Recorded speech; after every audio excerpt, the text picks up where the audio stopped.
Hola, muy buenas tardes. Mi nombre es María Gloria Uribe Pizán. Agradezco en primer lugar la invitación de la doctora Arcelia Moreno para participar en estas jornadas acerca de la Comunidad Europea.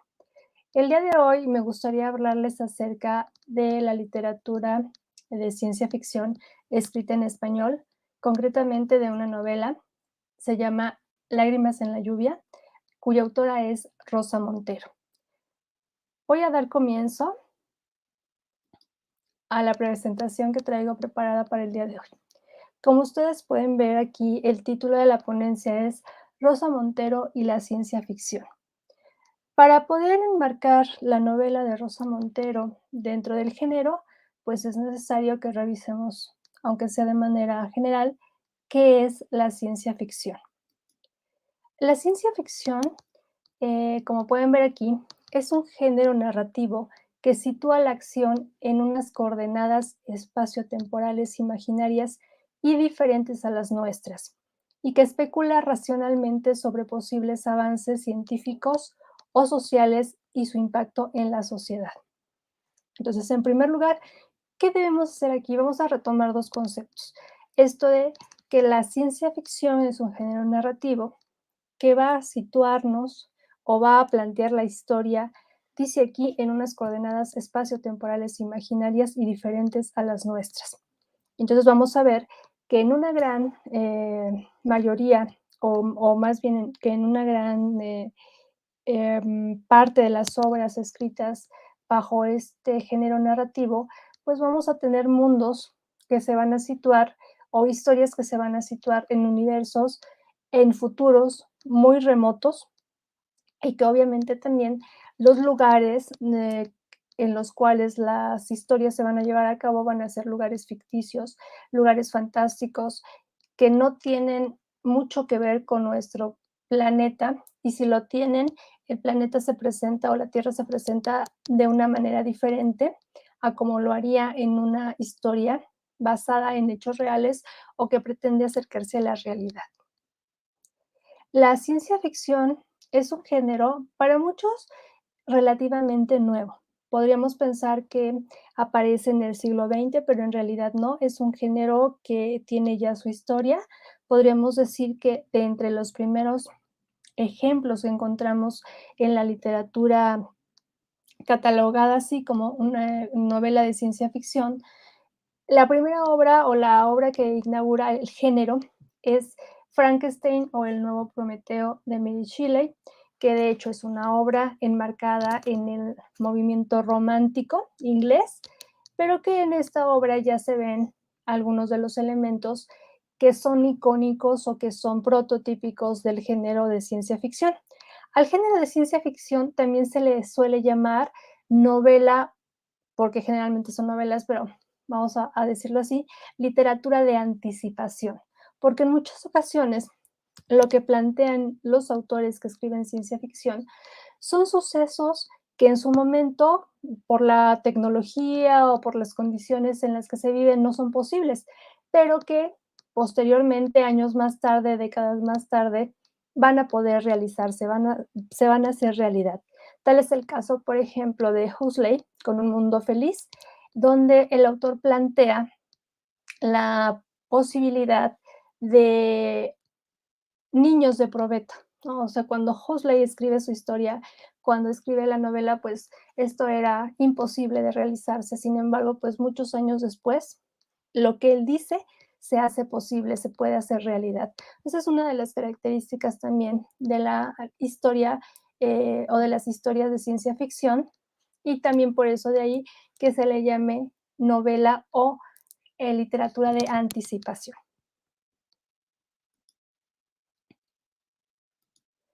El origen. Vamos a hablar un poco acerca del origen, que ya les he mencionado algo, pero vamos a retomar un poquito más.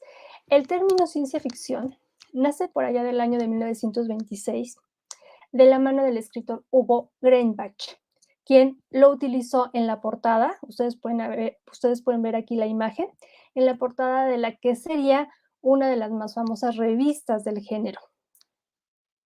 Sin embargo, hay que remontarse, como ya lo mencioné, más atrás para encontrar los primeros relatos de este género. Aunque los expertos encuentran muchos ejemplos y en la antigüedad, el que está considerado generalmente el primer relato de ciencia ficción es, como ya lo he mencionado, Frankenstein. Es que es un relato, fíjense aquí, de 1818. Posteriormente, en los años 30, más o menos por ahí del siglo XIX, Edgar, eh, Edgar Allan Poe escribió relatos como La incomparable aventura de un tal Hans Pott o Revelación mesmérica, que sin duda deben englobarse dentro de la ciencia ficción.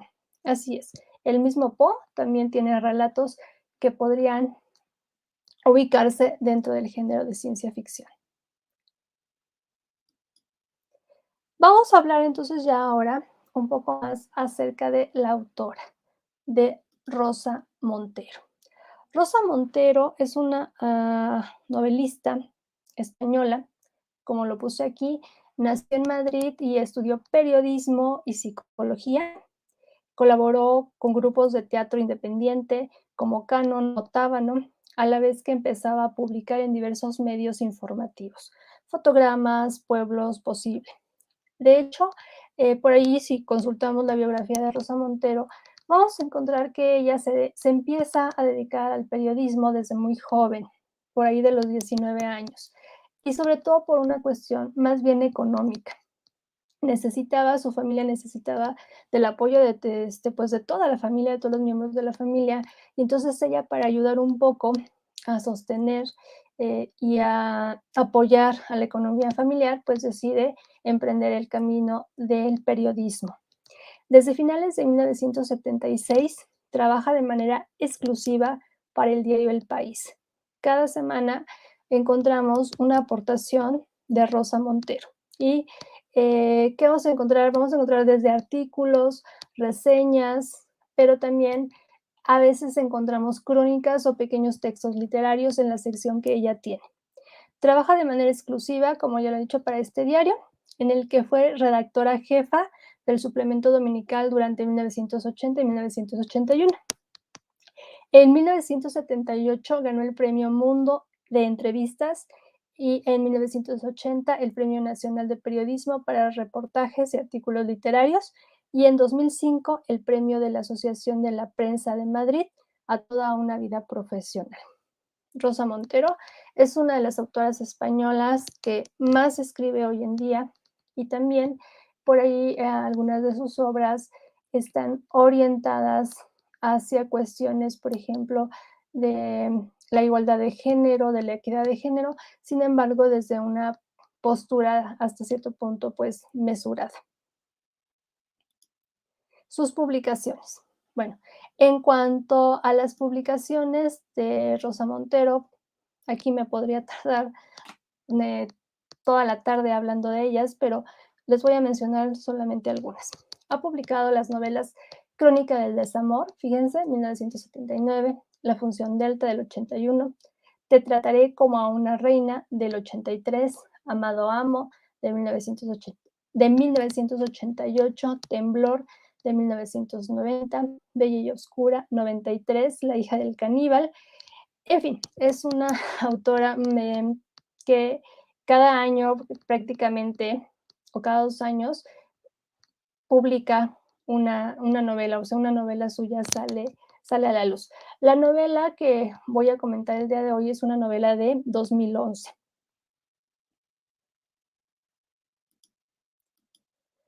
Rosa Montero y la ciencia ficción. Antes de hablar acerca de este título de Lágrimas en la lluvia, ¿qué pasa con la ciencia ficción y Rosa Montero? Bueno, se le considera una de las escritoras de ciencia ficción más sobresalientes de habla hispana y una de las periodistas más reconocidas a nivel internacional, sobre todo por sus publicaciones en este diario que ya mencionaba, en el diario de El País. Para Rosa Montero, la ciencia ficción, en palabras suyas, en una cita textual, ella en una entrevista decía esto: la ciencia ficción te da una herramienta metafórica poderosísima para hablar de la condición humana y del aquí y ahora. Por eso digo que mis libros son los que más se acercan a describir la realidad y siempre escribo acerca de las mismas obsesiones. Eso es lo que ella contestaba en alguna ocasión cuando se le preguntaba acerca de la ciencia ficción. Y entonces ella nos dice, ¿no? Que para ella es una herramienta metafórica, es como un instrumento simbólico muy poderoso que le permite hablar de cómo somos los seres humanos. Y entonces la ciencia ficción termina siendo más realidad que la misma realidad. En este camino de la ciencia ficción encontramos varias obras suyas, pero específicamente tenemos una que podría ser una trilogía, podría ser, porque en realidad cada novela se puede leer de manera independiente y no tendríamos ningún problema, pero esta trilogía, digamos, como yo le he llamado, se relaciona o la relación que permite es la presencia del mismo personaje, de Bruna Husky. Y aquí tenemos entonces 3 títulos: Los tiempos del odio, que es la tercera entrega donde aparece este personaje; Lágrimas en la lluvia, que es la novela que voy a comentar; y El peso del corazón. Estas son las 3 novelas que están interrelacionadas por la presencia de este personaje de Bruna Husky. Vamos entonces ahora sí ya a hablar de Lágrimas en la lluvia. Como lo decía hace un momento, Lágrimas en la lluvia es una novela de 2011 y vamos a encontrar que tanto la historia como los personajes, el personaje principal, son personajes, son elementos que pertenecen al género de ciencia ficción. Y su personaje protagonista es precisamente Bruna Husky. Y aquí podemos observar algunas imágenes, la imagen del personaje femenino y abajo una imagen de una película muy conocida que se llama Blade Runner. ¿Por qué? Porque hay una relación, hay una conexión entre los replicantes, este concepto de replicantes que aparecía en la película, pero antes en una novela, de la cual también voy a hablar un poco más adelante, y el personaje de Rosa Montero. Lágrimas en la lluvia, vamos a empezar por el título. No es una frase, o curiosamente, Rosa Montero no titula su novela Lágrimas en la lluvia por casualidad o porque se le ocurrió. Hay una razón, hay una reminiscencia. Esta frase, Lágrimas en la lluvia, es el monólogo final del replicante Roy Batty en la película Blade Runner de 1982. Escrito en sus versiones iniciales por David Webb, fue parcialmente modificado por el propio Hauer la noche antes de filmar. Ha sido considerablemente analizado influyente en el mundo de la literatura y de la ciencia ficción. O sea, es decir, ¿qué tanta influencia ha tenido este monólogo de Lágrimas en la lluvia?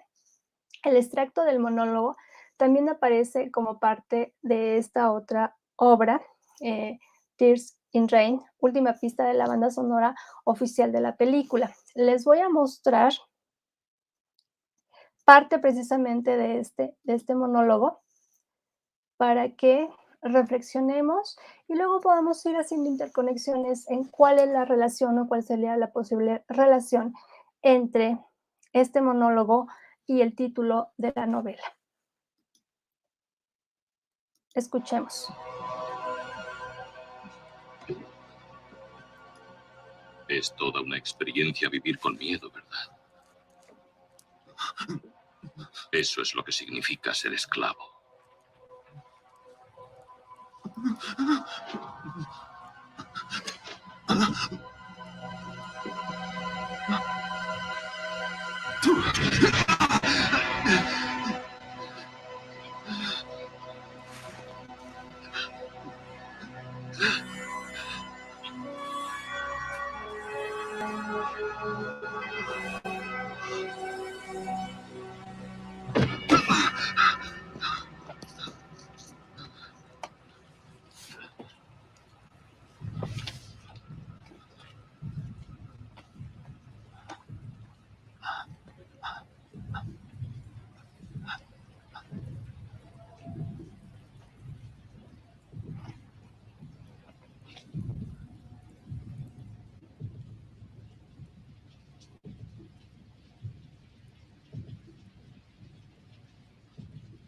yo he visto cosas que vosotros no creeríais.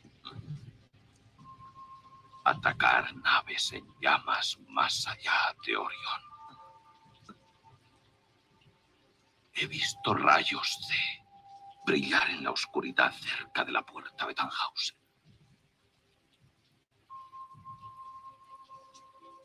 Todos esos momentos se perderán en el tiempo, como lágrimas en la lluvia. Es hora de morir.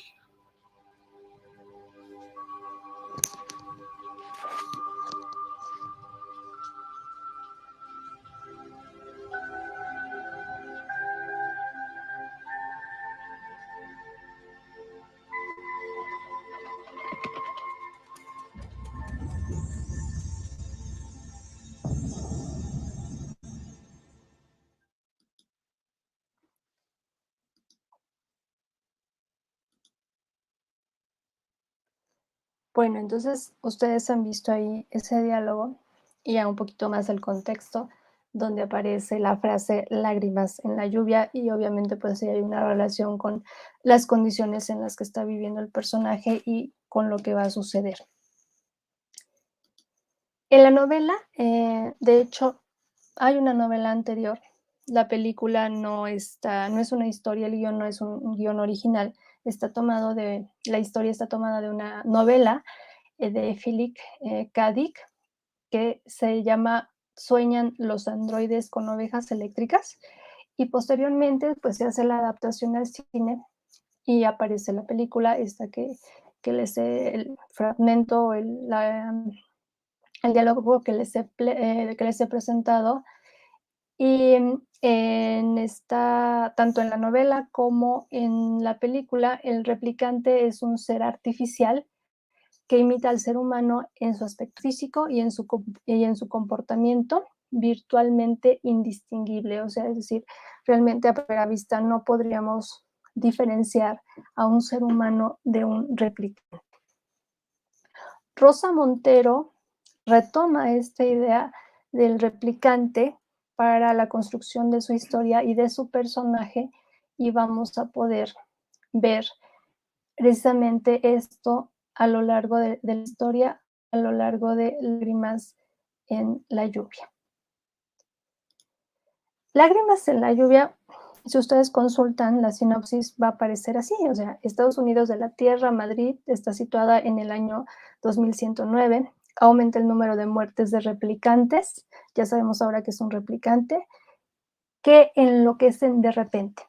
La detective Bruna Husky es contratada para descubrir qué hay detrás de esta ola de locura colectiva en un entorno social cada vez más inestable. Mientras, una mano anónima transforma el archivo central de documentación de la Tierra para modificar la historia de la humanidad. Agresiva, sola e inadaptada, la detective Bruna se ve inmersa en una trama de alcance mundial mientras se enfrenta a la constante sospecha de traición de quienes se declaran sus aliados con la sola compañía de una serie de seres marginales capaces de conservar la razón y la ternura en medio del vértigo de la persecución. Esta es la sinopsis de la novela, que de hecho es la que aparece en la contraportada de la obra. Se las voy a mostrar acá. Esta es la novela. Bueno, es una de las ediciones de la novela y lo que acabo de leer es precisamente lo que aparece en la contraportada. En cuanto a la trama, ¿no? a los hechos que se van contando. Bueno, sí, como ya lo mencioné, Bruna es una detective, es replicante, encargada de investigar unos sucesos sumamente extraños que implican a otros replicantes que enloquecen de forma inexplicable, o sea, no se sabe por qué, y así de la nada empiezan a tener una serie de alucinaciones y de comportamientos extraños, y empiezan a ser asesinados. O sea, no sabemos exactamente quién, por qué, cómo es lo que, qué es esta situación que ellos están viviendo para poder llegar a este extremo, ¿no? O sea, no conocemos cuáles son las razones de por qué están siendo asesinados. Obviamente, a lo largo de la historia, pues nos vamos a ir enterando de lo que sucede. La convivencia entre humanos y replicantes en la futura Tierra unificada ha sido siempre tensa y estos acontecimientos están fomentando una atmósfera de miedo hacia los humanos artificiales y movimientos racistas que pueden desembocar en el terrible enfrentamiento de ambos o el enfrentamiento de todos. Entonces, ¿qué va a pasar con el personaje? Pues ella, Bruna, empezará o empieza a investigar para descubrir que hay una conspiración política, al tiempo que su vida personal también se ve modificada, también se ve afectada porque ella está descubriendo estos hechos relacionados con esferas de poder muy altas y entonces ella, cuando entra en este mundo, pues también se va a ver involucrada.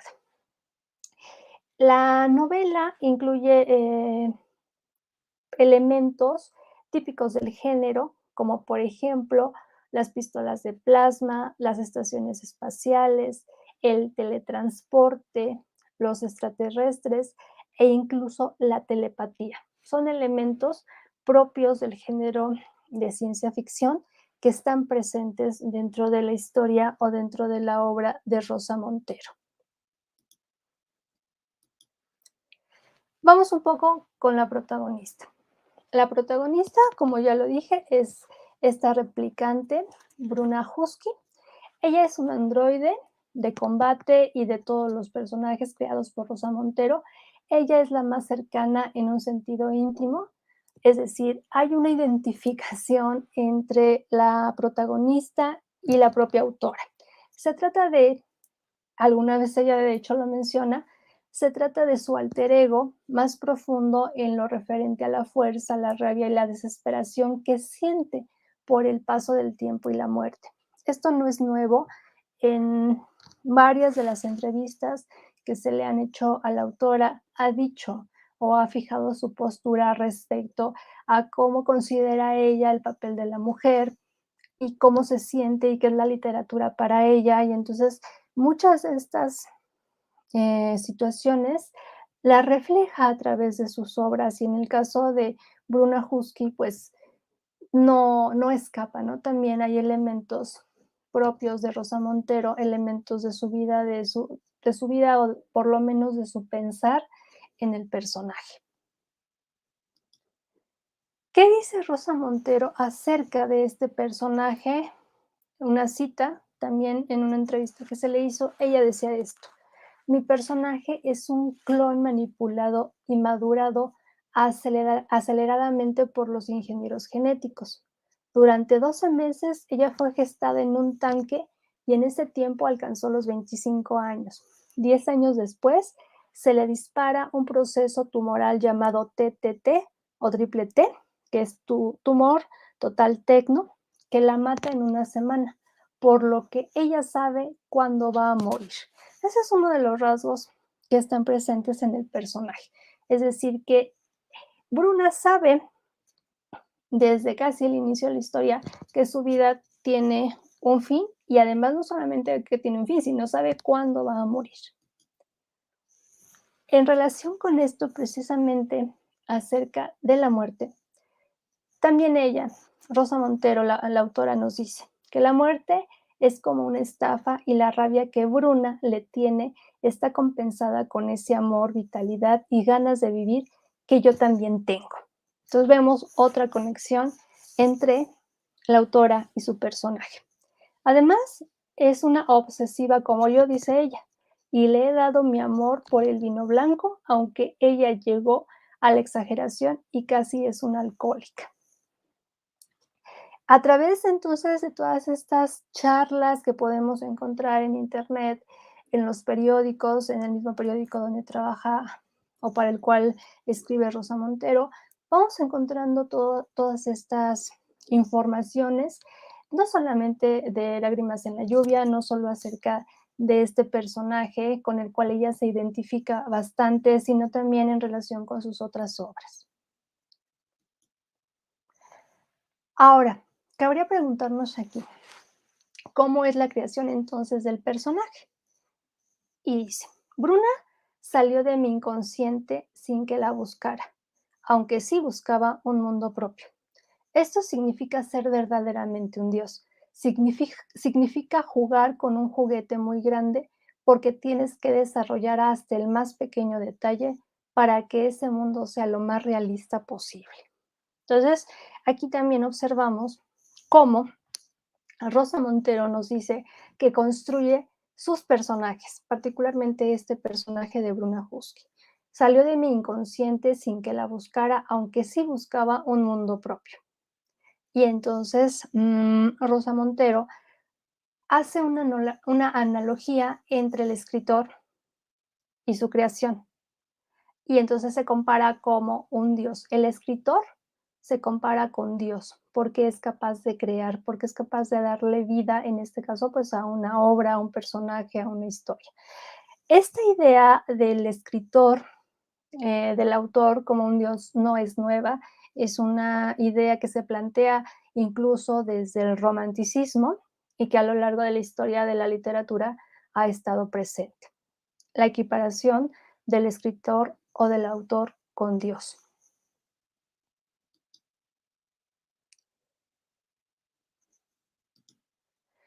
Pues bien, así es entonces esta historia, la novela de Rosa Montero, Lágrimas en la lluvia, para los amantes de la ciencia ficción, es una historia interesante, es una historia que aporta nuevos elementos y además también es una historia que dentro de la literatura escrita en español, pues aparece como una obra bastante consolidada, como una historia eh, muy bien escrita, de las pocas historias que se escriben en español dentro del género de ciencia ficción.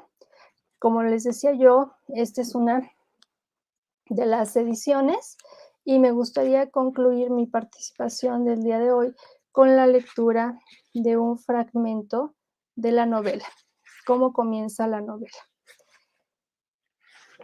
De hecho, la novela comienza como una especie de varias citas antes propiamente de la historia.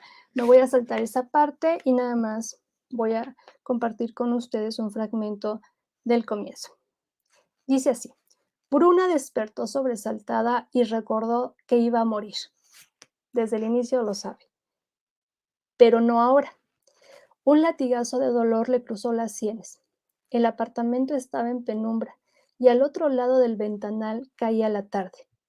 Miró aturdida el conocido paisaje urbano, las torres y las azoteas y los centenares de ventanas sobre los que las sombras se iban remansando, mientras sentía retumbar las punzadas en su cabeza. Le costó unos instantes advertir que el redoble no estaba únicamente dentro de su cráneo. Alguien aporreaba la puerta. El reloj marcaba las 19:21. Cogió aire y se incorporó con un gruñido. Sentada en el borde de la cama, con las ropas retorcidas y los pies descalzos sobre el suelo, guardó unos segundos a que esa masa líquida en la que se había convertido su cerebro terminara de chapotear y se estabilizara en la vertical. 4 años, 3 meses y 29 días, calculó mentalmente con rapidez. Ni siquiera la resaca le impedía repetir su maniática rutina.